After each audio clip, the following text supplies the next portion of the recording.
का अगर राइट आपका हट जाएगा तो नेता आपको पूछेंगे?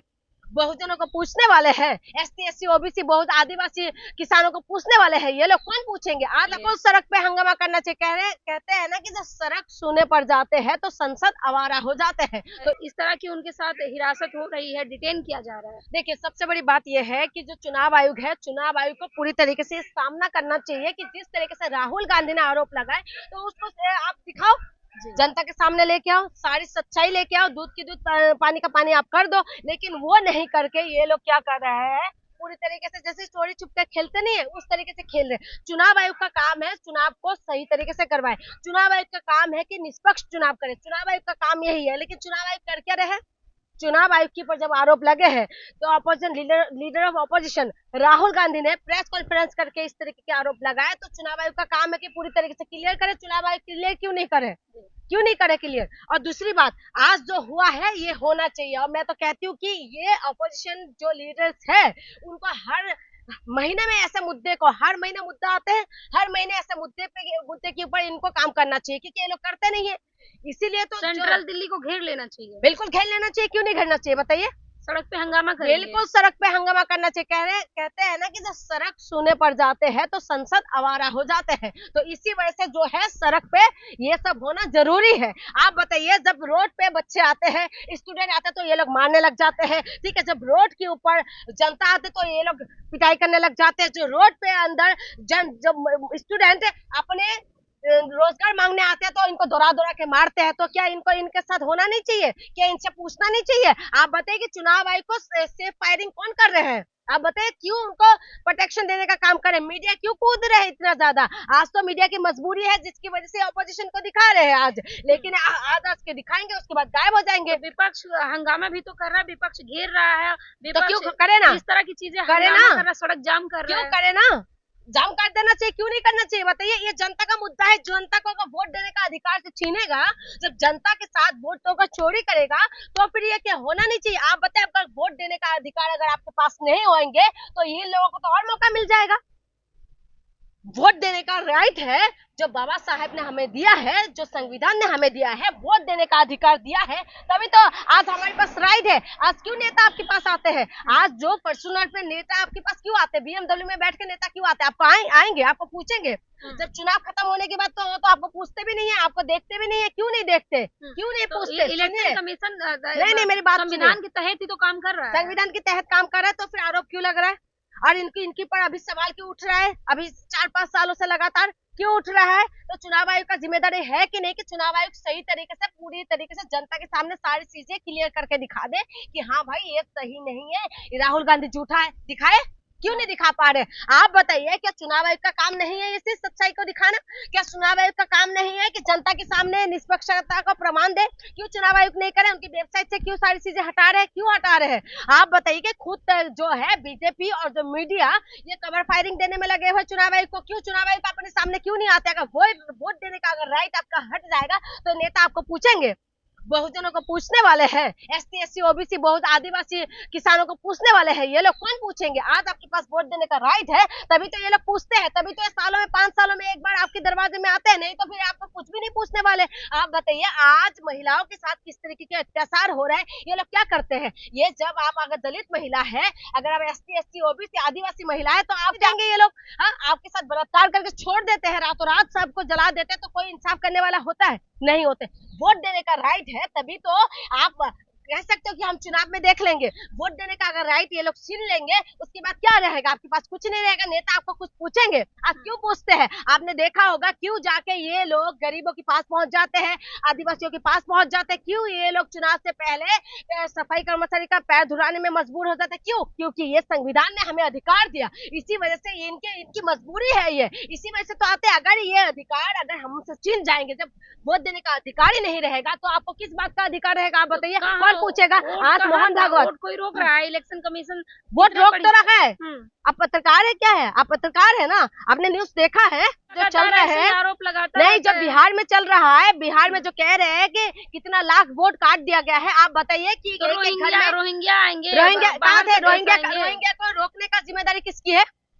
आपकी है, मेरी है, ये विपक्ष की है। बताइए ना, किसकी जिम्मेदारी है रोहिंग्या को रोकने का? रोहिंग्या को रोकने का जिम्मेदारी ये केंद्र सरकार के है। अगर बॉर्डर में किसका सिक्योरिटी रहते हैं? बीएसएफ किसके अंडर में आते हैं? बताइए। ये गृह मंत्रालय के अंदर आते हैं। जो बॉर्डर में सिक्योरिटी लगते हैं, जितना भी आर्मी का लगता है ड्यूटी जो लगते हैं, बॉर्डर सिक्योरिटी फोर्स है, ये तमाम जो संस्थाएं ये डिफेंस मिनिस्ट्री के अंदर आते हैं, ये गृह मंत्रालय के अंदर आते हैं। गृह मंत्रालय और डिफेंस मिनिस्ट्री किसके अंडर में आते हैं? बताइए, केंद्र सरकार के अंडर में आते हैं। तो अगर देश के अंदर रोहिंग्या घुस रहे हैं, अगर बांग्लादेशी घुस रहे हैं, तो इसके नाकाम कौन है? कौन है नाकाम? बताइए ना, बोलिए कौन है नाकाम? केंद्र सरकार ही होगा ना। तो फिर क्यों केंद्र सरकार, अगर ये केंद्र में कौन बैठे हुए? बीजेपी 56 इंच का सीना बैठे हुए, उसके बाद भी अगर बॉर्डर के अंदर अगर रोहिंग्या घुस रहे तो ये कौन घुसा रहा है? आप कहते हो कि नहीं, वो लोग इतना लाख वोटर जो है रोहिंग्या है, तो आपको घुसने का अधिकार किसने दिया?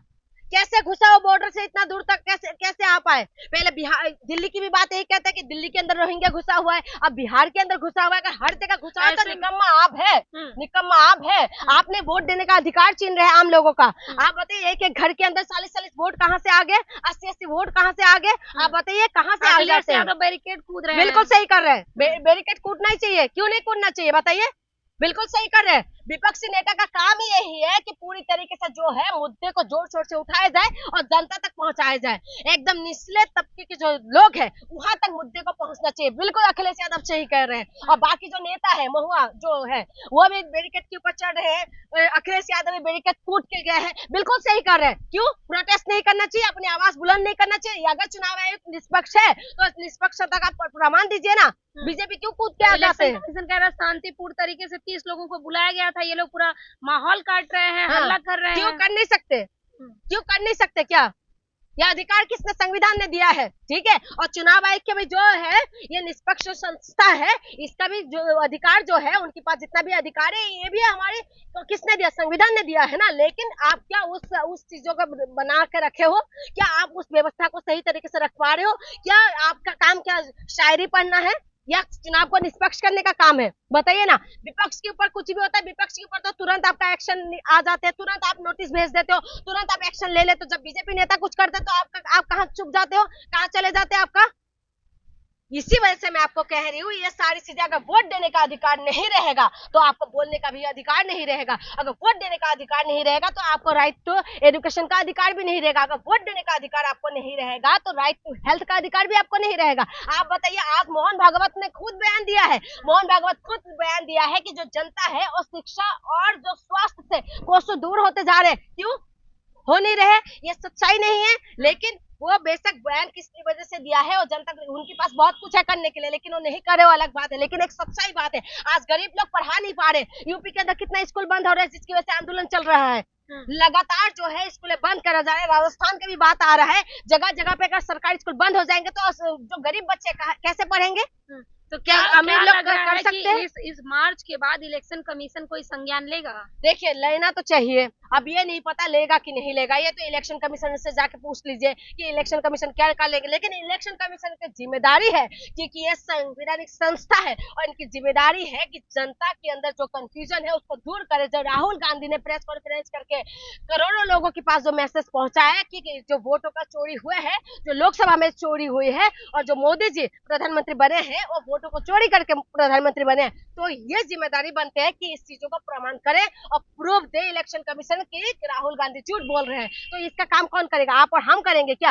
वोट देने का राइट रहेगा तभी आप बोलने का अधिकार है, वोट देने का राइट रहेगा तभी आप कुछ कर सकते हो, वोट देने का राइट रहेगा तभी आप सरकार से सवाल उठा सकते हो। अगर वोट देने का राइट आपसे छीन लेगा ना तो आपको ना तो कोई जवाब रहेगा, ना आपका जुबान रहेगा, ना आप बोल सकते हो, ना आप कुछ पूछ सकते हो। तो सिर्फ और सिर्फ एक कठपुतली के जैसे आप रह सकते हो। तो इसी वजह से संविधान हमें अधिकार देते हैं। संविधान को बचाने के लिए सवाल पूछना जरूरी है, रोड पे उतरना जरूरी है। और ये सारी चीजें धीरे धीरे जो बीजेपी सरकार जब से आए तब से धीरे धीरे सारी चीजें खत्म हो रहे हैं। आपने देखा नहीं एसएससी के प्रोटेस्ट में बच्चों के साथ स्टूडेंट को भी मारा, शिक्षक को भी मारा। क्या ये बात सच होती नजर आ रही है कि बीजेपी ने कहा था हम संविधान बदल देंगे, पहले इलेक्शन कमीशन पे कब्जा करना, उसके बाद धीरे धीरे इस तरह की चीजें करना? बिल्कुल हो रहा है। आप देखिए ईडी सीबीआई के ऊपर भी सवाल उठते हैं, जबकि वो संवैधानिक संस्था है, वो बिल्कुल निष्पक्ष होना चाहिए, उसके ऊपर भी सवाल उठते हैं। फिर उसके बाद इलेक्शन कमीशन के ऊपर सवाल उठ रहे हैं। तो तो ये सारी चीजों को देख के तो लगता है कि जो बीजेपी है, बीजेपी धीरे धीरे हर जगह पे कब्जा करे। अभी आपने देखा नहीं था, एक कोर्ट की जज भी बना रहे हैं बीजेपी का प्रवक्ता। जब बीजेपी अपनी प्रवक्ता, अपनी मनुवादी सोच वाले लोगों को जब उस जगह पे बिठाएंगे तो अब इनसे इंसाफ की उम्मीद कैसे करेंगे बताइए? जबकि हमें कोर्ट से उम्मीद रहता है, लास्ट ऑप्शन क्या रह जाते हैं इंसानों के पास? कोर्ट के पास, कोर्ट जाना है। लेकिन अगर वहां पर भी ये लोग अपनी मनुवादी संस्था, मनुवादी विचारधारा लोगों को वहां बिठा देंगे तो आप बताइए आप कैसे कर पाएंगे? इसीलिए मैं आपको कह रही हूँ कि बीजेपी धीरे धीरे हर चीज में कब्जा करे। अगर बीजेपी 240 में नहीं सिमटते ना, अगर ये लोग 400 पार कर लेते तो संविधान का तो अभी पूरी तरीके से बदल जाए। इसी वजह से ये लोग दबे हुए हैं, क्योंकि थोड़ा सा इनको लोकसभा चुनाव में दब के रह गए हैं। लेकिन कैसे भी करके इन्होंने सरकार तो बना लिया, लेकिन देखना ये होगा कि इलेक्शन कमीशन किस तरीके से सरकार के सामने प्रूव करेंगे कि वो सही है। और ये देखना होगा कि क्या कुछ जनता किस तरीके से रिएक्ट करेंगे। लेकिन विपक्ष जो करे, इस वक्त जो विपक्ष करे, बिल्कुल सही करे।